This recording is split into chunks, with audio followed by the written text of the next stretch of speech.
Halo semuanya, kembali lagi di Berpendapat. Pernah nggak sih ketika kita lagi mencoba sesuatu, ada aja nih orang yang meremehkan kita? Jika kalian pernah mengalami kondisi ini, kalian ada di video yang tepat. Nah, di episode kali ini, gue akan menyampaikan pendapat gue, gimana sih cara menyikapi orang yang meremehkan kita.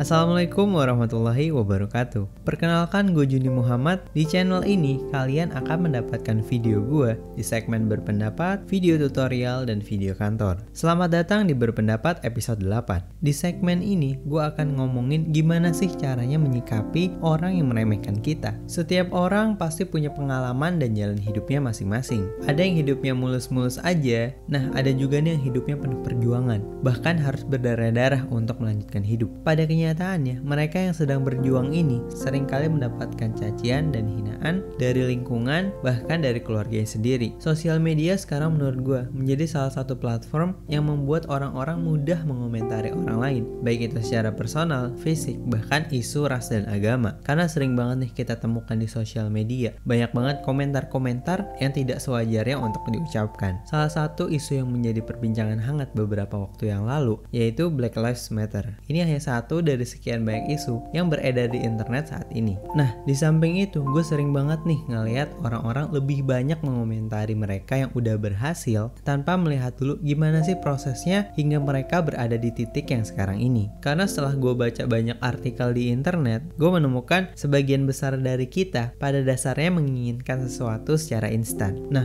banyak dari kita yang belum paham bahwa segala sesuatunya itu ada prosesnya masing-masing. Nah, ketika orang lain meremehkan kita bisa meresponnya dengan dua hal nih. Ada yang langsung down, jadi nggak semangat untuk melanjutkan apa yang sedang dilakukan. Tapi ada juga nih yang menjadikan komentar pedas yang mereka terima itu menjadi sebuah motivasi untuk bekerja lebih baik lagi. Terus gimana nih caranya menyikapi orang yang meremehkan kita? Pertama, dengarkan dan jangan diambil hati. Karena pasti setiap orang beda-beda nih dalam menyikapi sesuatu. Terus kalau gue emang orang yang baperan gimana dong? Kalau menurut gue, kita boleh kok sedih ketika ada orang yang berkomentar buruk tentang kita. Tapi yang perlu dilakukan adalah jangan sampai kita berlarut-larut dalam perasaan sedih ini sampai akhirnya kita nggak melakukan apa-apa. Karena ketika kita nggak melakukan apa-apa, kita akan tertinggal nih sama teman-teman yang udah memulai lebih dulu. Simpelnya sih gini, ketika ada orang yang meremehkan kita perlu lihat statistik nih. Ada berapa banyak sih orang yang mendukung kita dibandingkan dengan orang yang menjatuhkan kita. Kalau emang lebih banyak yang mendukung kita, ya udah lanjutin aja. Tapi sebaliknya, kalau lebih banyak feedback negatif yang kita terima, kita perlu mikir sih,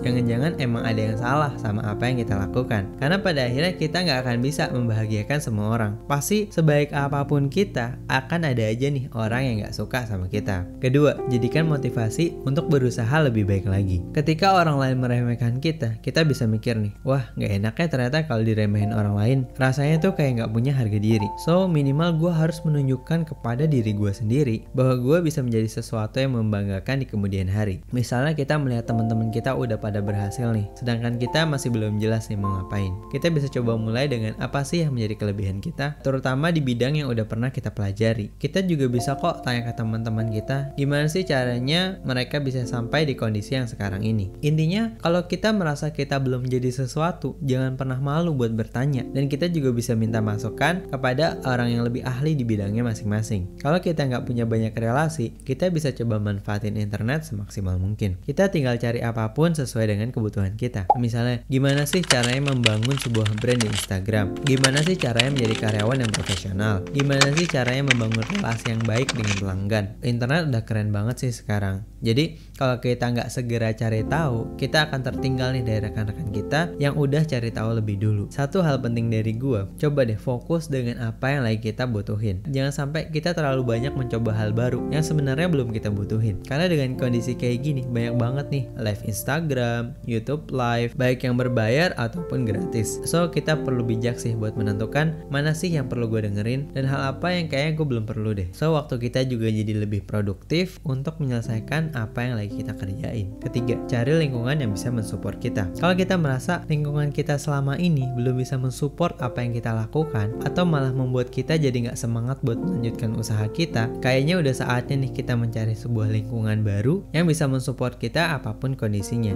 Lingkungan dimana ketika kita melakukan kesalahan, mereka akan memberikan feedback dengan cara yang baik. Dan sebaliknya, ketika kita berhasil, mereka juga akan mengapresiasi apa yang udah kita lakukan. Karena ibaratnya dengan kita berada di lingkungan yang punya semangat yang sama, secara nggak sadar kita jadi ikutan semangat juga. Sebaliknya, ketika kita berada di lingkungan yang malas-malesan, tanpa disadari kita bisa tergoda buat malas-malesan juga. So, sebelum kita mencari lingkungan yang bisa mendukung kita perlu tahu dulu nih, tujuan hidup kita apa sih sebenarnya, value apa yang mau kita cari. Kita bisa tentuin nih hidup kita mau kayak gimana. Bisa aja nih, gue pengennya punya pekerjaan tetap, jadi tiap bulan gue bisa punya penghasilan. Ada juga nih, gue mau kerja sesuai dengan minat gue. Ada juga yang pengen sukses dengan menjalankan usahanya sendiri. Setelah kita tahu apa yang menjadi tujuan hidup kita bisa cari tahu nih lingkungan yang pas buat kita. Misalnya kalian seorang pegawai yang menyukai public speaking, kalian bisa coba bergabung di komunitas public speaking, baik itu di lingkungan kantor atau di luar kantor. Atau ketika kalian memilih menjadi seorang pengusaha, kalian bisa nih coba bergabung dengan komunitas pengusaha. Karena dari wadah yang kita ikuti, banyak pengalaman yang bisa kita dapatkan. Kalian udah subscribe belum nih? Tolong di subscribe ya. Terima kasih. Terakhir, temukanlah sumber penghasilanmu. Uang itu bukanlah segalanya, tapi kita tetap butuh uang untuk melanjutkan hidup. Jadi apapun kegiatan kalian saat ini, baik kalian lulusan SMA, lulusan kuliah, atau masih nganggur, coba deh kalian manfaatin apapun yang bisa kalian lakukan untuk bisa menghasilkan sesuatu. Orang lain akan lebih menghargai jerih payah kita daripada kita nggak melakukan apa-apa. Mungkin ada sebagian orang yang bilang, ya lo enak Jun, abis kuliah langsung bisa kerja. Oke, di satu sisi gue bersyukur dengan apa yang Allah berikan kepada gue. Tapi ketika melihat rekan kita atau keluarga kita yang belum berhasil, gue sih ngerasa sedih banget. Tapi yang ingin gue sampaikan di sini adalah masih banyak orang-orang yang jauh lebih sukses dari kita. Dan gue sadar, gue bukanlah apa-apa dibandingkan orang-orang di luar sana. Ketika kita punya kemampuan yang bisa menghasilkan, kita akan jauh lebih percaya diri dibandingkan kita masih nggak tahu nih mau ngapain. Contohnya gini, ada teman sekolah kita nanya ke kita nih, apa kabar lo? Kayaknya sibuk banget nih sekarang. Udah jarang banget kumpul sama kita-kita. Ya nih bro, sekarang gue sibuk ngegojek aja dan jualan kecil-kecilan. Lo gimana nih? Sekarang sibuk apa? Oh, gue masih nganggur nih, belum tahu mau usaha apa. Nah, pasti akan kerasa beda banget. Meskipun pekerjaan kita bukanlah sesuatu yang besar, tapi masih banyak hal yang bisa disyukuri dibandingkan mereka yang masih belum bisa menghasilkan sesuatu. Gue sih salut banget dengan teman-teman yang terus berjuang buat keluarganya, walaupun harus mengeluarkan energi lebih dibandingkan orang-orang pada umumnya. Meskipun pada akhirnya, hidup bukan soal membandingkan mana yang lebih hebat, tapi ketika kita memiliki suatu kemampuan atau kesibukan yang bisa menghasilkan, hal ini bisa membuat kita jadi nggak ada waktu nih buat meremehkan orang lain, karena kita udah fokus sama pekerjaan kita. Atau bahkan kita juga jadi nggak ada waktu buat merespon orang-orang yang meremehkan kita. So, mungkin itu aja materi video gue kali ini. Terima kasih sudah menonton video ini sampai selesai. Apabila video ini bermanfaat, silahkan bagikan video ini ke teman-teman kalian yang membutuhkan. Sampai jumpa di video gue selanjutnya. Assalamualaikum warahmatullahi wabarakatuh.